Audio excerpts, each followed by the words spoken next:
coaching thought for the day. So one thing that I underrated when I first started coaching was the value of making sure to check in with teachers before a set meeting to find out what exactly they wanted to meet about. So for instance, how often do teachers shoot me a quick email to say, hey, Allison, I really want us to meet during my planning time on Tuesday. Does that work for you? And I would say, yeah, sure, of course, that works for me. And I would not follow up, though, and say, what is it you'd like to meet about?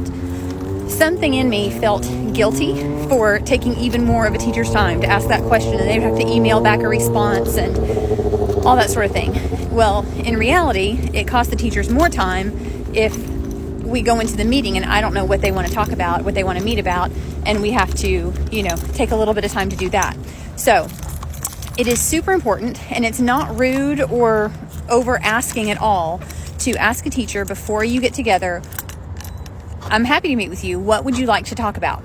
Just to give a general idea so that you can go in prepared and really just make the very most of your time together.